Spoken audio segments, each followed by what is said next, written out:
Le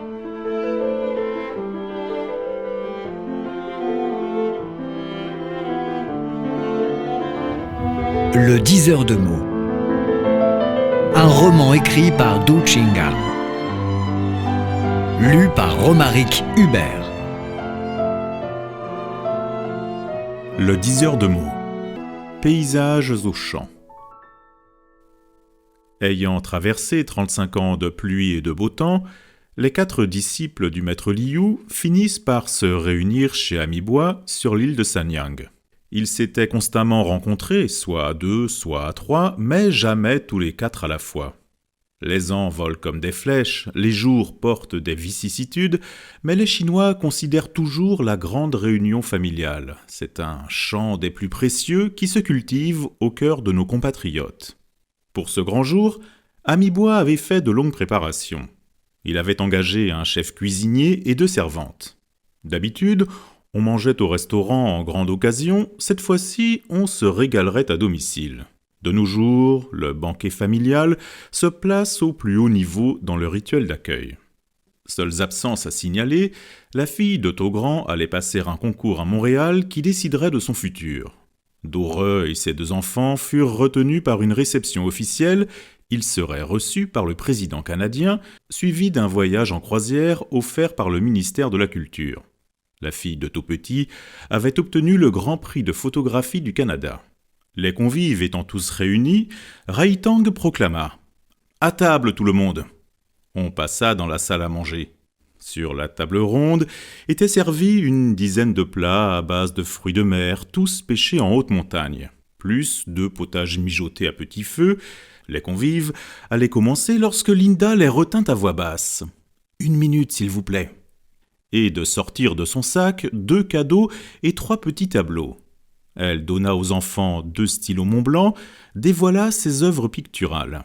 Les 3 aquarelles représentaient le grand étang de Liujiawan divisé par saison.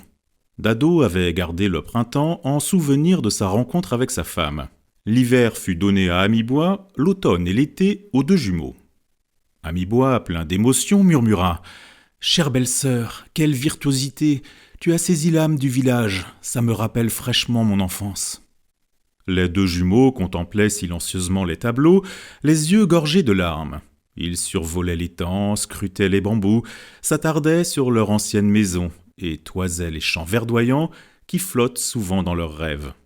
Distancée d'une 30aine d'années, cette terre enveloppée de vapeur s'enracinait toute vivante dans leur cœur.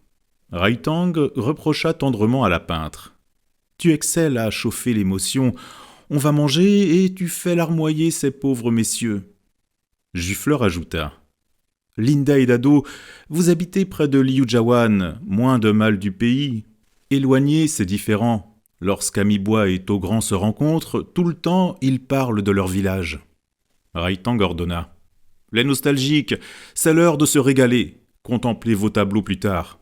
Retenez vos larmes pour un petit moment. Pleurez chaudement après avoir mangé, vous aurez plus de force. » Les enfants tiraient la langue, faisaient entre eux des grimaces.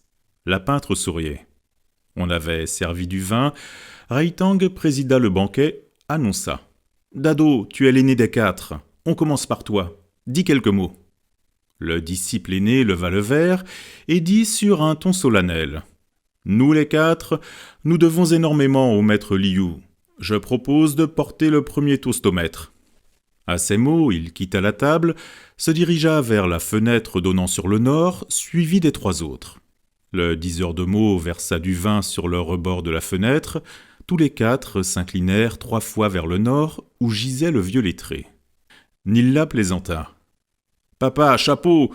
Comme dans les 3 royaumes, vous pratiquez la cérémonie d'alliance fraternelle. C'est drôlement intéressant. » Amibois gronda gentiment. « Pas de blague, nous rendons hommage à ton arrière-grand-père. » Au terme de la cérémonie, le déjeuner débuta pour de bon, la salle s'anima tout d'un coup. Amibois se servit un verre de Bordeaux, se levant, proposa le 2e toast. « Nous les 4, nous nous sommes séparés en 1978 en faveur de nos études universitaires. En moins de temps qu'il n'en faut pour le dire, 37 ans ont filé. Nous nous réunissons aujourd'hui comme dans une grande famille. C'est une fête pour nos 4 foyers. Je propose de boire à notre grande rencontre. » On acclama de joie et but le Bordeaux d'un seul coup. Le banquet se poursuivit dans l'allégresse. Tout petit se souvint d'une incertitude du passé, demanda à Ami-Bois. « Tu te rappelles, la veille de notre départ, mon grand-père nous a raconté l'histoire du village. Par la suite, tu rédigeas un tienne, chant, et demanda au maître de nous le lire en voyance. Mon pépé déclina, tu insistais, le maître nous dit « Il y a un paysage merveilleux dans ce caractère, vous en goûterez la saveur dans des dizaines d'années. » Cher cousin, 37 ans sont passés, tu as saisi le goût ? Ami-Bois se tourna vers Dado. « C'est ton domaine, je n'y vois que du noir, on compte sur toi. Dans ce tienne, qu'est-ce que tu as trouvé de merveilleux qui corresponde à notre état actuel ?» Dado renvoya la tâche à l'éditeur. « Togrand travaille tous les jours sur les mots, maîtrise miraculeusement la langue chinoise. Étant petit-fils aîné du maître, il est mieux placé que moi à dire ce mot. » Togrand repoussa à son tour. « N'insiste pas sur ce domaine, ce n'est pas la circonstance. Tu es le disciple favori de mon grand-père. Plus doué que moi en divination littérale, c'est le propos du maître, à toi de déchiffrer l'énigme. »« Bah, je me produis, » fit Dado en se tournant vers la fille d'Ami-Bois. « Nilla, s'il te plaît, dénombre les convives. Parmi nous, tu es la plus forte en mathématiques. » La fillette, toute fière, commença à compter les moutons. 1, 2, 3... Ça fait 10. Parfait. Voyons bien. Le tienne peut recomposer che, cro. Ça fait justement 10 bouches, correspondant au nombre de convives ici présents. Vous le savez tous, maître Liu aimait jumeler cro, bouche, et jia, famille. Pour lui, une bouche est une famille. Au sein de Tien, on distingue 4 foyers. 37 ans auparavant, le maître de vin avait déjà prévu notre heureuse rencontre de 4 familles, elles-mêmes composées de 10 membres. Sur le plan phonétique, Tien se prononce de même que Tien, qui signifie sucré ou doux, suggérant un bonheur doux. C'est cette saveur que le maître nous demanderait de savourer et de vivre. On note encore un paysage fabuleux. En rallongeant vers le bas le trait vertical du milieu de Tien, on obtient Jia, qui signifie premier et meilleur. Ce mot indique que les 10 membres de nos 4 familles sont tous éminents. Dadine se hâta de justifier son père. « Papa, au concours de calligraphie, j'ai obtenu le premier prix à l'école. Je me suis classée première en chinois dans ma classe. » Ami-Bois ajouta de l'huile sur le feu. « Dadine est formidable. Dans 20 ans, tu entreras dans le comité central du Parti communiste chinois, pourras même te faire membre permanent. Quelle gloire !» Nilla chercha à s'afficher. « Moi aussi, je me suis classée première dans ma classe en chinois et en mathématiques. Mon frère a obtenu le premier prix d'architecture de la ville de Sanyang. » Dado renchérit. « Nilla sera très prometteuse. Tu deviendras une élite du pays. Ce sera la Margaret Thatcher chinoise. En chinois, on dit, au champ de bataille, le père maréchal doit compter sur ses fils généraux. Pour gouverner un empire, on s'appuie sur les siens. Lorsque tu parviens au pouvoir suprême, Zhongming, ton frère, peut assumer le rôle de ministre de la construction. Nous, les vieux, nous te servirons de conseillers. » Raitang plaisanta. « On va encore vous payer sur des postes fictifs. Tant mieux, ça se fait même en France. » On pouffa de rire et applaudit. Dado poursuivit. « Les enfants sont brillants, les parents remarquables. En milieu officiel, Ami-Bois parvient au poste de maire d'une ville de 8 millions d'habitants, pareil au président d'un petit pays. Taupetit devient l'homme le plus riche de sa ville. Comme marchand de biens immobiliers, il s'est enrichi à partir de Tien, qui signifie terre ou champ. Togrand est à la fois éditeur célèbre et écrivain renommé, un des auteurs les plus lus en Chine. On l'a traduit en 5 langues étrangères. De plus, ce type a acheté un grand terrain, Tien, au bord de la mer. Ça fait de nos jours une richesse colossale. Vous 3, vous correspondez au genre de l'homme distingué prévu par le doyen du temple lors de l'enterrement du maître Liu. Derrière vous se tiennent 3 épouses, belles, tendres et brillantes, et moi, moins distingué, je reste quand même un personnage dans le milieu francophone. À propos de la lecture voyante, je serais un grand maître. » À ces mots, le diseur enthousiasmé rit sous cape et se tapota la tête avec la main. Jufleur interrogea de curiosité. « Bon diseur, tu as tenu un merveilleux discours, mais pourquoi brusquement te frapper la tête ?» Dado expliqua en souriant. « Tout petit, j'étais exclu de la classe privée. Ça m'a infligé un lourd complexe d'infériorité. À la moindre occasion, je cherche à me parer de qualités et de vertus. Linda m'a imposé une règle de conduite pour 5 ans. Ne pas se vanter en public. J'ai observé cette règle pendant 4 ans, 11 mois et 29 jours. Emporté par l'émotion, je l'ai transgressée tout à l'heure. Que c'est dommage. » Linda adressa un doux reproche à son mari. « Qui donc t'a imposé des interdictions ? J'ai dit seulement qu'on perd à se vanter. » Togrand intervint. « Ma belle-sœur est clairvoyante, mais Dado est aussi un personnage extraordinaire. » Raitang ajouta. « N'oublions pas que Linda est une artiste très célèbre. Ses tableaux se vendent très cher.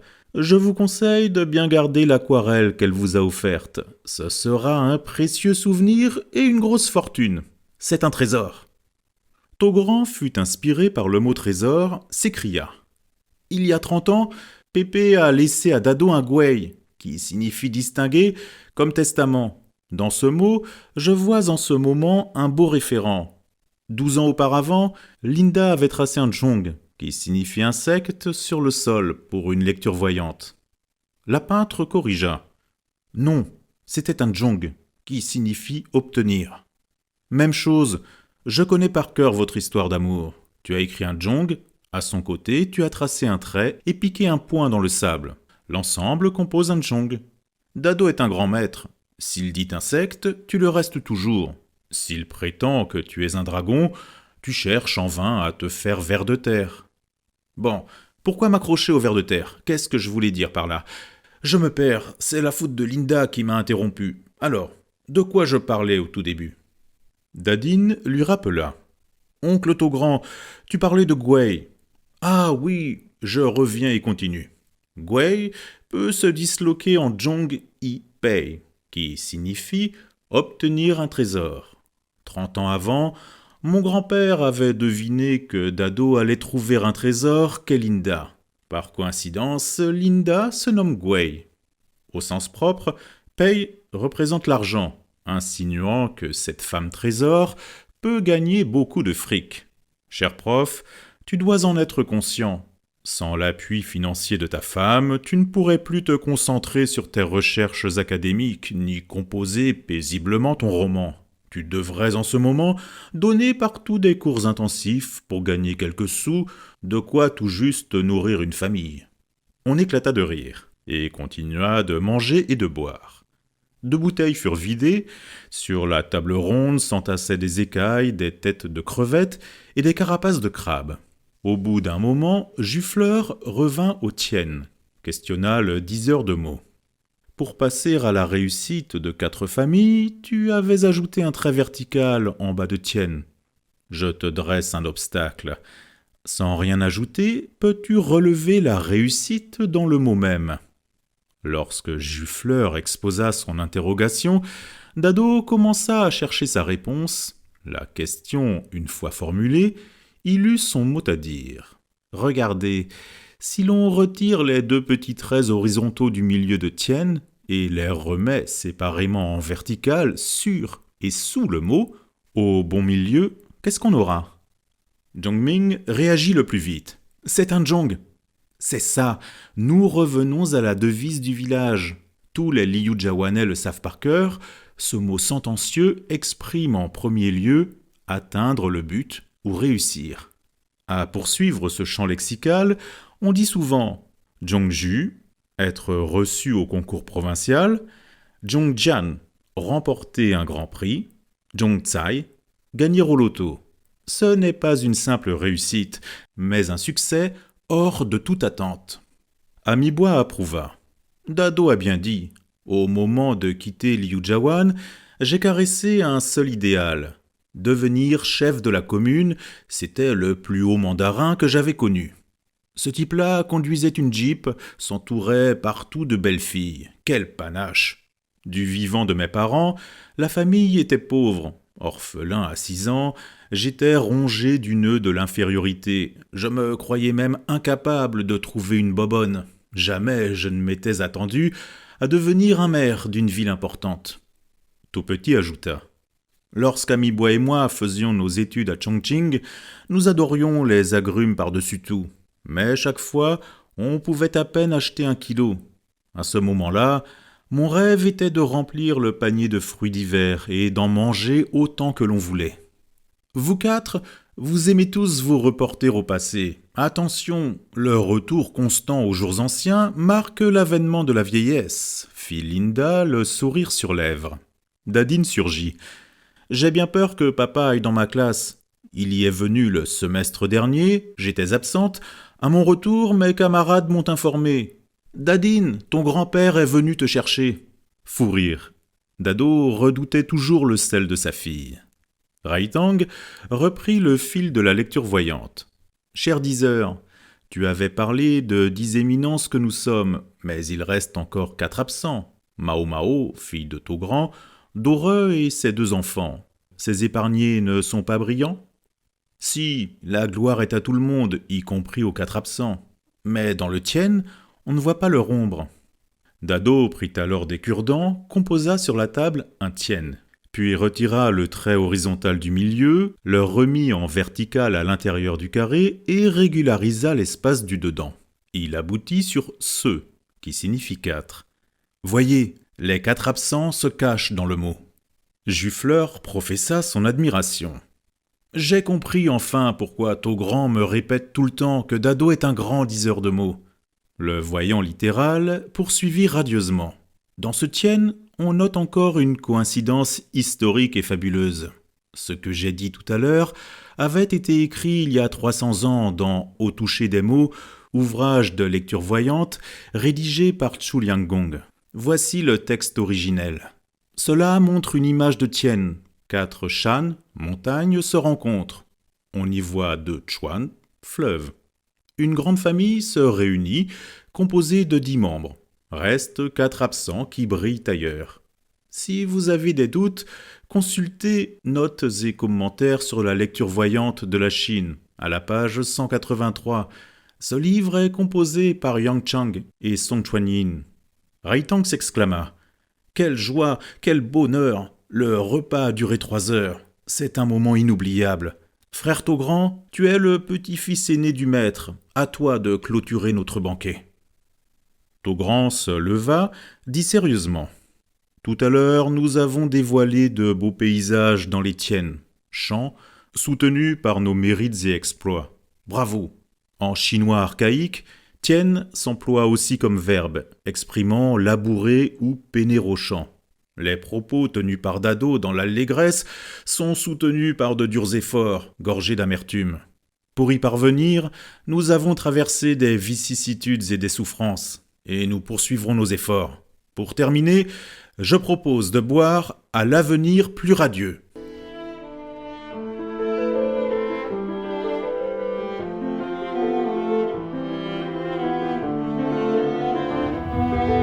Le diseur de mots. Un roman écrit par Du Chingang. Lu par Romaric Hubert.